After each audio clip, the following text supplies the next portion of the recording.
Welcome to episode number 88 of the Balancing Act podcast. I'm Andy Tempty.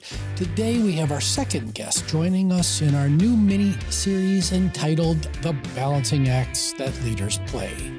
Ed Overholt is Regional Director at Campos EPC and holds the Professional Engineering designation as well as the Project Management Professional credentials. As a reminder, in this series, we'll have conversations with leaders from varying backgrounds, and we'll talk candidly about the balancing acts they've encountered during their careers and how they've navigated through them. Welcome to the show, Ed. Yeah, thanks a lot for having me. Happy to be here. It is a pleasure. In full disclosure, Ed and I are from the same town. Ed is from La Crosse, Wisconsin, but is now residing up in Minneapolis. So again, thanks for being here. And before we get started, I ask this question of everybody on the show. Please tell our listeners your story. Yeah, so you started mentioning that we both grew up in La Crosse, Wisconsin. So was actually born in Seattle, but spent all my formative years there. Went out to the University of Colorado in Boulder, where I studied mechanical engineering. And then I had a certificate from the Lockheed Martin Engineering Management Program out there. Since then, I've worked for a variety of different consulting firms, starting my career as a design engineer with a firm out in Denver, Colorado, and then shifting back to a firm here in Minneapolis for a number of years where I served in a variety of different roles, all as consulting engineers as well as project managers, program managers, and then a little in the business development side. And then about 4 years ago, I was approached with an opportunity to come over and join Campos EPC as the regional director. And it was a really interesting opportunity from that standpoint because I had the ability to open our office up here. So it started with me on my couch, and now we're 4 years later into this, and we have 32 employees up here in a thriving little operation. So my background, my entire career has really been focused in the energy industry, primarily on the utilities and oil and gas sides of the industry there. So what that means is, your electrical transmission and distribution lines, your crude oil pipelines, your refined product pipelines, think of the gasoline you put in your car, as well as, the renewables. So hydrogen, renewable natural gas, solar, wind, all of those facets, and really the transportation of that across our network from the production to how we use it in our day-to-day lives. So with that, you did mention I am a professional engineer. My background is all mechanical based on thermal and fluid systems. I hold that license in 15 states now, as well as that project management professional. Got that, as an ancillary one with all the work we're doing, because all the work we do as consultants is project based, right? So when we talk about engineering consulting, we come in and we execute specific scopes of work on behalf of clients that either don't have the internal expertise or the external expertise to do that and really assist there. So, that's a little about me, I guess. Awesome. I also ask this question: one event in your life that interaction, that person that just put rocket boosters behind your career? It was actually the opposite of that. It was getting passed over for an opportunity that kind of motivated me. I was partway into my career, doing really well, taking on a lot of leadership roles. And I was actually going through one of the leadership cohorts that we had at a previous firm, and went through it with about 20 other people. And a lot of them actually were selected to move up into vice president roles, which was a goal that I had always really kind of set out for myself when I started with that company. And at the end of the cohort, everything went well.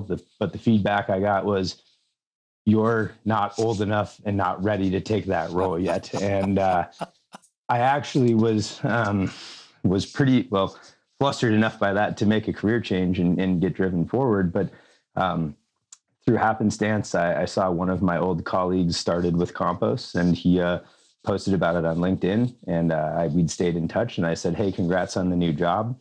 Do you want to get me one? And as a joke. And 2 weeks later, I was figuring out how we were going to be opening an office up here. So a little serendipitous, but very interesting. So, yeah, if I was teaching seminars around the world at age 29.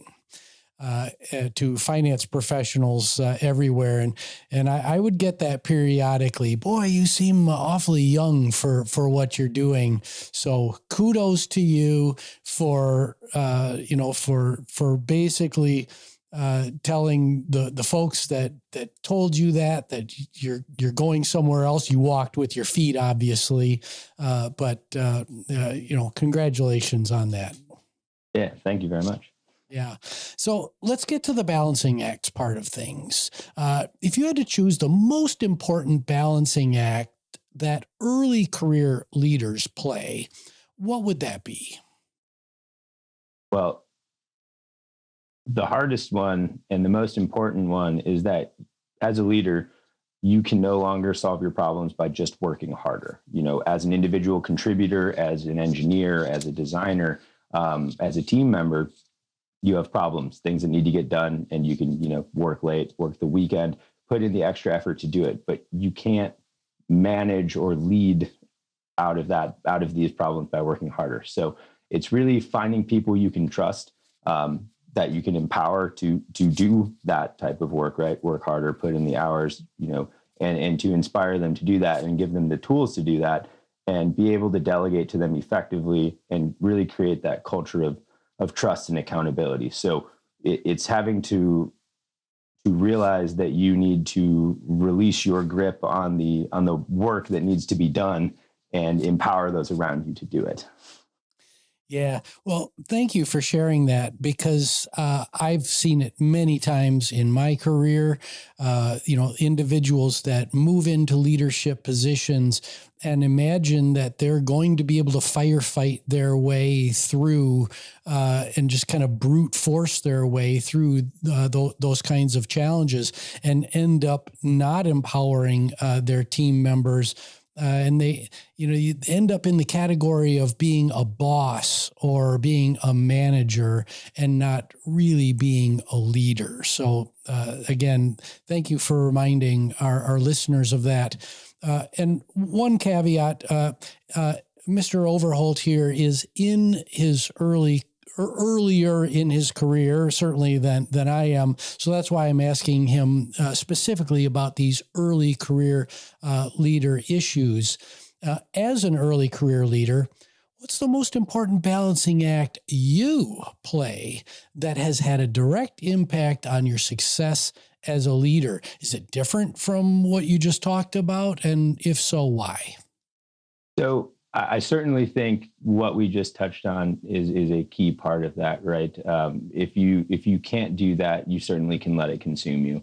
Not only your work life, but your personal life. But really, the one I reflected on this one quite a bit, and it's everybody wants to be the leader, right? It sounds great, but it's not always necessarily sunshine and roses, right? The difficult part about being the leader is when things don't necessarily go well, when we fail, when our people fail. And oftentimes, we often feel victimized by that, right? So when you're dealing with a client who's coming down on you, your team didn't necessarily hit the mark, you as a leader didn't hit the mark, you can tend to lash out and feel victimized, right? Like, why is this happening to me? Why did my team let me down, right? And I had a coach at one point who helped me with some of these leadership principles. And really what I thought about initially looking at this is the principle of being inside or outside of the box, which is, looking at, and that's actually put together in a book called Leadership and Self-Deception by the Arbinger Institute. And he made me read it. And it was very interesting because the whole principle of it is that we can project and self-victimize when things go bad, and it turns you, from that leader to a boss, right? And when you have to step back and think about it, the key principle to it is that everybody comes to work each day to be successful.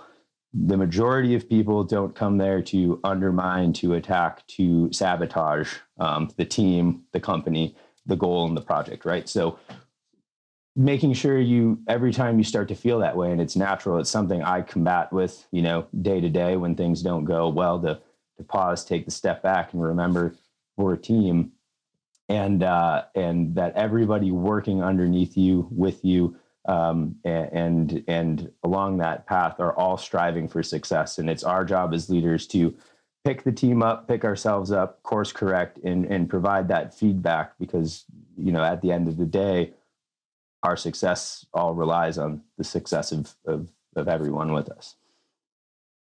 Well, as an early career leader, you just demonstrated in full force how you are on your way to being a really, really effective leader throughout your career, because that piece of insight is lost on most managers, we'll call them, and they end up being bosses. Being able to self-reflect like that, be what I call, or what my wife Linda calls, a half halt. Being able to just briefly pause and remind yourself that we're all in this together, and that everybody's showing up to work to do a good job. That is going to pay off big dividends for you and your teams in the future. Ed, we're going to take a really short commercial break, and we'll be right back. I'm Andrew Tempte. The alignment of personal purpose with that of the business we lend our talents to is essential to achieving optimal work-life balance. But do you know what your personal purpose is? To help answer this crucial question, I've created a guidebook to help define your personal purpose and a vision statement to serve as your North Star. Visit andrewtempte.com/purpose to download your free copy today. And we're back with Ed Overholt. We're talking about the balancing acts that leaders play. On this show, we talk a lot about lifelong learning. Ed, why is the concept of balance so important to being an effective lifelong learner? Yeah, balance can be a very broad term, right? But if you can't find balance between your technical aspects, your human leadership, your work life, your personal life, you really sacrifice your ability to grow, pursue opportunities, relationships, hobbies, and passions outside of work. One of the things I didn't pick up on that's frequently asked to me by some of my supervisors and superiors is, how's your wife doing? Right. And it's not necessarily a question about my wife. Hopefully they do care. Right. But it's also, if it's a key indicator, if your home life is suffering, there's probably issues with balance. You're projecting, you're bringing things home from work, and you're, not necessarily growing or being able to do that. And really, I think balance looks different to everybody. Some people want to work their 40 hours and go home. Some people thrive in that hard work 50 to 70, and that's what they want to do. But if you're so deep in the tasks at hand, and not, taking the time to reflect, to plan, to think about your growth path, you kind of risk stagnating your career. And then really what you're doing with that is robbing your leadership pipeline, and going back to some of the topics we discussed before, not empowering your people to continue to grow with you. So, the adage of train the next you or work yourself out of the job, super cliche ones, right? But it is key, because it allows you to find those growth opportunities and how you're going to focus on yourself.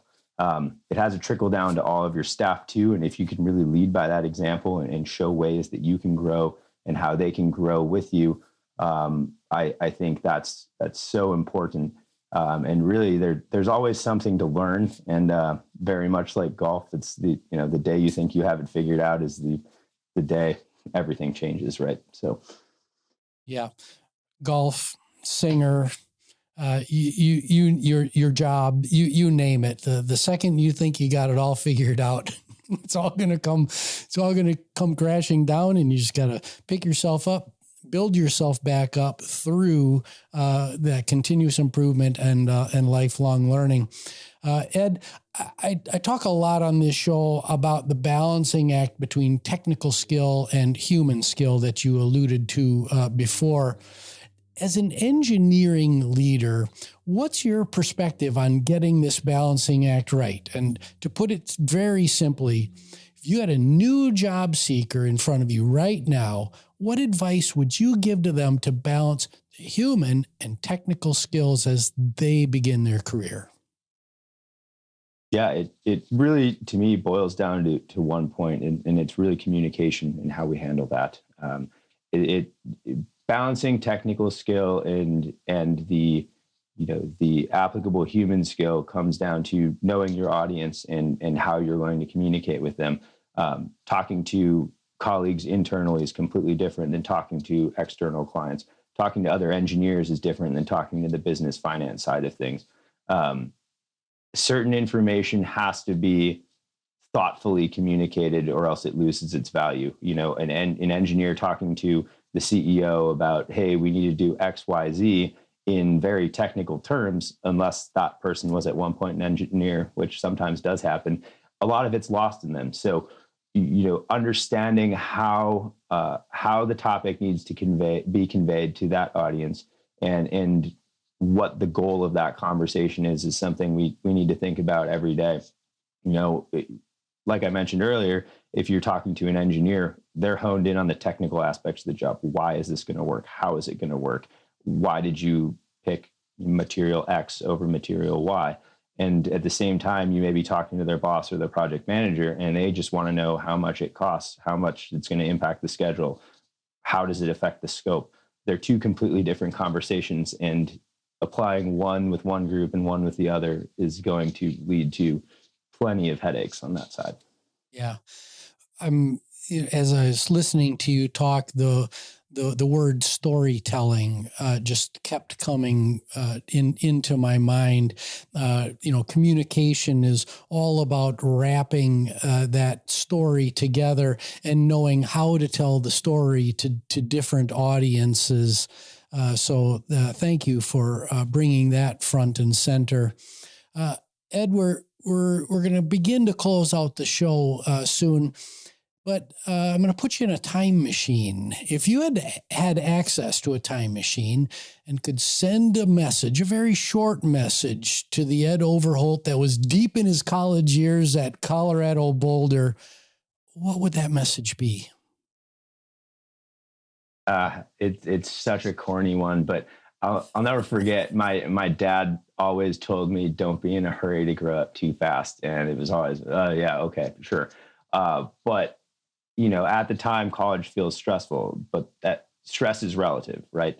You need to consider the environment you're in. And I'm very lucky that, looking back at my college years at Boulder, I wouldn't have picked a different university, a different place to do it.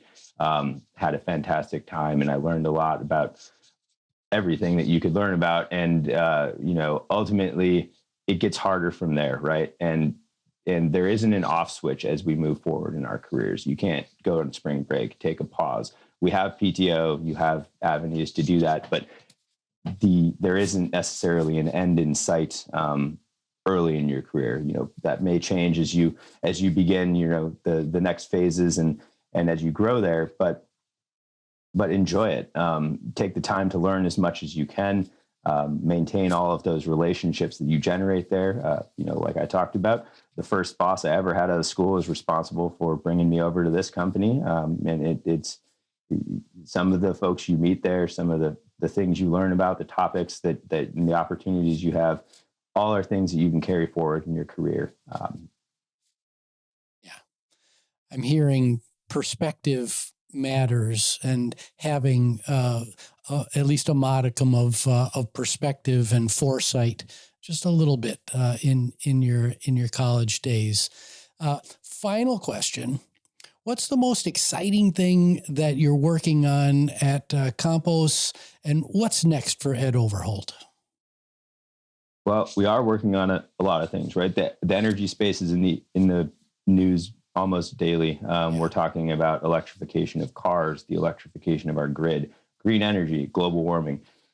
We have a unique perspective on all of that and a unique opportunity where we're completing projects in the engineering, in the numbers, in the science, dealing with the reliance on our fossil fuels, how we consume those. So we get to impact that in a material fashion in everything we do. Every project we have has a direct impact on that, and getting to see through some of the ways that the electrification of the grid or our reliance on fossil fuels, how those are being portrayed in the media in general perspective, and what the science is behind that. So that's driving almost every project we do in one way or the other. It's stabilization and reliability and improvement and efficiency. So we're working on a number of projects like that. So that's very intriguing and very, very, very fulfilling actually to do that. And really, from my side of things, what's next? We've grown a lot. We went from 1 to 32 in just under 4 years here, and what's next here is we're working on a lot of the items we've talked about, growing our leadership pipeline, empowering individuals to take on these next leadership roles, delegating efficiently, and really building up that next level of leaders here. So. Well, Ed, it sure sounds like you're leading a business that certainly other people would want to come and join you in that. A lot of people have this mindset that engineering is boring or it's really static, and boy, it sounds like you've got some really exciting things going on that you can wrap your and really get your personal purpose behind. The electrification of the world for electric vehicles, et cetera. Those are very forward-leaning things. So thank you for educating our listeners that engineering isn't boring, engineering is forward-leaning, and most importantly, that we have awesome leaders like you at the helm to take us into the next generation. No, I appreciate that. Engineering is what you make it, and it can be a lot of different things. So. Awesome. Well, Ed, thanks for joining us today. My name is Andy Tempty. This is the Balancing Act podcast. You can find us on all the major streaming services. Please like, subscribe, rate, share is the most important thing to get the word out, to hear from more leaders like Ed Overholt. Thanks again.